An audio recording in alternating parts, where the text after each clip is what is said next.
In today's video, we're going to be talking about why providers are losing thousands of dollars or sometimes even hundreds of thousands of dollars in revenue when it comes to medical billing. We're going to be talking like a casual talk. It's something that I thought about and I just wanted to discuss with you guys. So if you have any comments or input that you want to put to this conversation, please leave it in the comments below. Now, I think reason number one is overwhelm. And that is, of course, overwhelmed with the medical biller. So I believe that in any profession, of course, you can get overwhelmed, or in anything in life, you can get overwhelmed. But when it comes to medical billing, you can really get overwhelmed. And this is from experience for myself. Sometimes I have been, and sometimes to today, I am still overwhelmed when it comes to certain things. And that may be because I need help.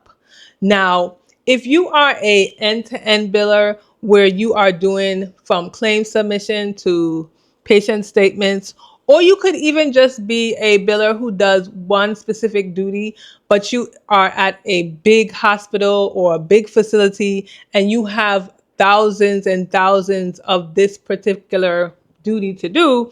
So let's say it's claim submission or claims follow-up or denials management. You have so much to do that you get overwhelmed and you need help.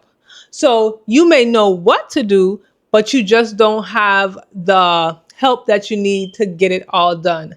You as one person cannot get it all done.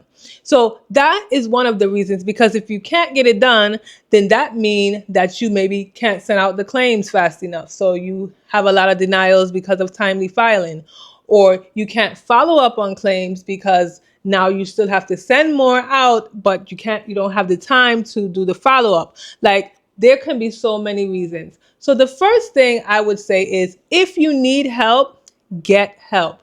If you work a 9-to-5 job and you are the only biller and you need help, then you need to speak to your manager or your boss or whomever and let them know that this is too much. Another thing I've noticed is that, especially in small practices, the biller can also be the office manager or also the bookkeeper or also the front desk clerk. Now, I'm saying this because I have been all of these things as well as being a biller, and I have seen all of these things. I have been in a doctor's office where there has been one person and the doctor. So the doctor sees the patients and that one person does everything. So that includes front desk, that includes triaging patients, that included billing, that included, everything, bookkeeping, being the office manager. Even though it's a small office, you still need an office manager for certain things. This person was doing everything, and I know they were missing out on things because it was just too much for them to handle. In feeling overwhelmed, you may have a defeated and negative attitude. So you feel like, I'm so overwhelmed, there's nothing more that I can do. So I'm just going to get done what I can get done. And when you do that, you are losing out on revenue because, again, you cannot handle all of the things that you need to handle, although they may be repetitive or they may be things that you can't handle them. So now you have this defeated and negative attitude, and you're not getting the provider paid for the services that they are rendering to the patients. And then also, to piggyback on what I was saying about the different positions, you are jumping from task to task. So because you have so many tasks to do, or because you have so many positions, so you're the office manager, you are the front desk person, you are the biller. And so you have to do eligibility and verification and answer phones while submitting claims. And, so you're doing everything. And in jumping between these different tasks, you are not completing any real tasks. You're just maybe doing one thing here and one thing there. And even if you're just a biller, if you're an end-to-end biller, then you are doing, like I said, from claim submission to patient statement. So you might not focus well on just doing one thing. So I would suggest, try not to jump from task to task. Try to do tasks and complete them. So if you're an end-to-end biller, you need to set the time to say do claim submission. do all the claim submission that you have to do for that day. Don't do one claim submission and then, oh, you notice that, this patient didn't have claims, so you needed to send a patient statement. So you stopped and you sent the patient statement, and then you did. When you stop and start things, although you might think you may be doing well or multitasking, you are slowing yourself down and you're not focusing enough to get things done and completed. So that is a reason under Overwhelm why you probably are losing money for your provider as a biller. Now be sure to link above the video that I did about qualities that every medical biller should have. That video was a good one because it went through some things that you should make sure that you have. If you want to be a good medical biller, the qualities that I mentioned in this video will make sure that you are a good medical biller. Be sure to check out my shop. I have all things medical billing in this shop. Today I'm wearing one of my t-shirts that say medical billing is more than submitting claims. I have journals and pillows and cups. I have different items that you could get as a medical biller. Now, there are many medical billers out here in the world. I know there are. So make sure that you represent, or if you know a medical biller and you're just watching this, then you can actually get them either a t-shirt or a notebook. We use notebooks and papers and sticky pads and all of that all the time. So make sure you pick up one for yourself or for that medical biller in your life. So the second reason that providers are losing thousands of dollars in revenue is because of the inconsistencies of their medical billers. So again, I don't think that all medical billers just don't know what they're supposed to do, but I do think they are inconsistent.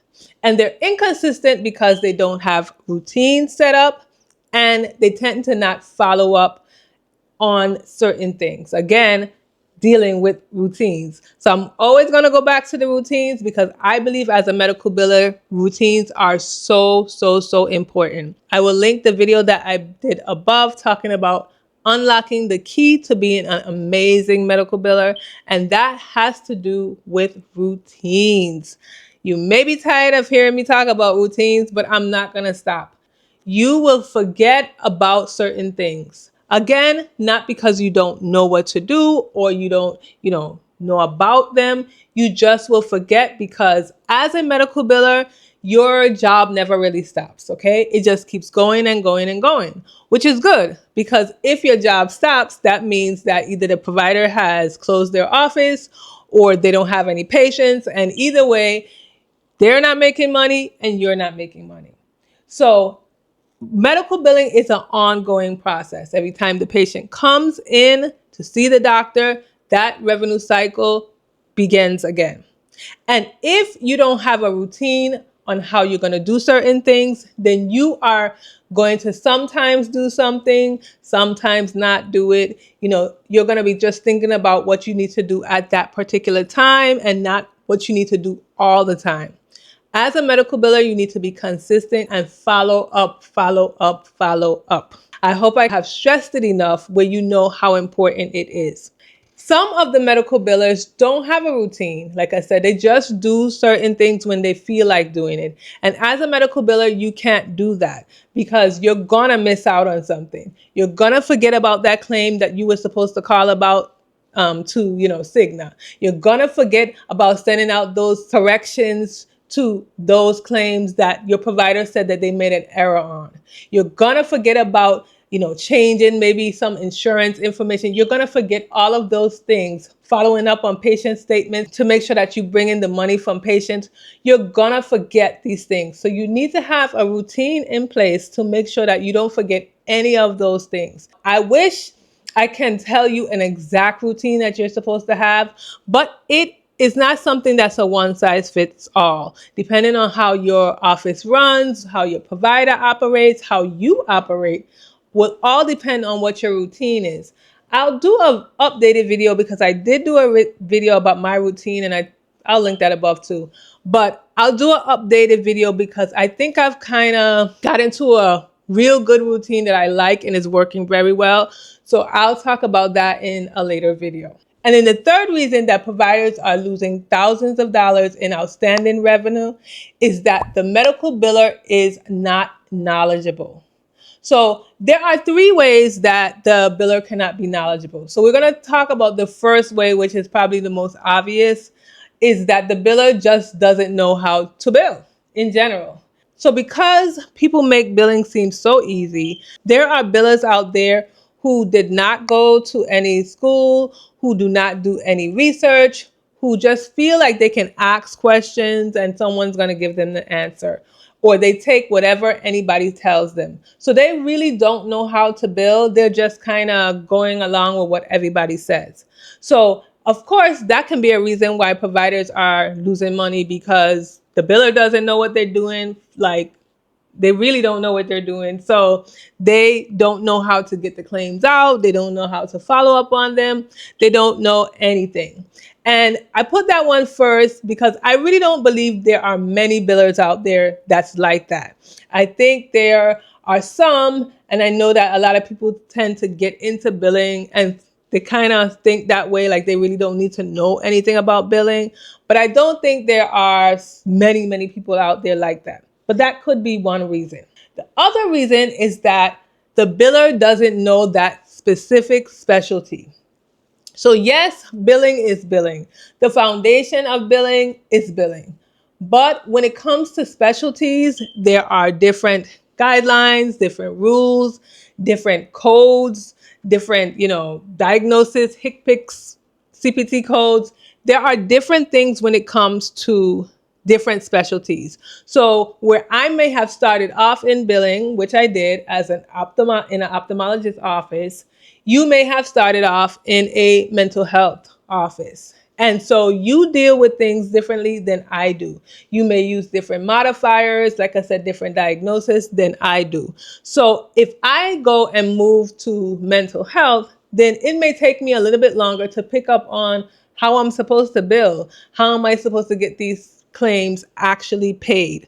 So that would affect the revenue that comes in if I don't know how to bill for that specific specialty. And last but not least is they are not knowledgeable in the practice management system that they are using.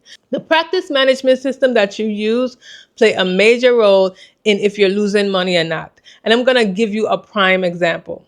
I'm not going to say the actual practice management system, but you probably already know who I'm talking about because I've spoken about them before in another video. Their claim, this practice management's claim, is that they will do the majority of the work for you. So they're going to, help you post payments and, help you send out claims and all of these things. And so you feel comfortable, or the provider may feel comfortable in letting this practice management system do this for them.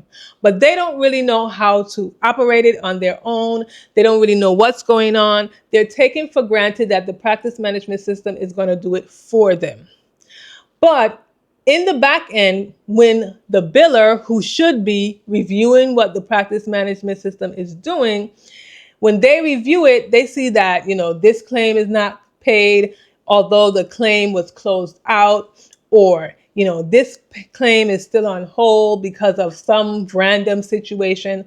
If you don't know how to use the practice management system that you are using, that can affect your provider's revenue. It can hold up the claims that are being sent, the denials that come back. You might not know about them or don't know how to handle them in that particular practice management system. So you could be losing money for your provider because the practice management system that they are using just doesn't work for you, or you don't know how to use it. You can't learn how to use it fast enough, or whatever the situation is. But when it comes to practice management systems, you really need to make sure that you dig deep and try to figure out how to use them properly so that you won't be losing revenue for your provider. So if you like this video, then you'll love this video about being a medical biller in a provider's office. I'll see you in my next one.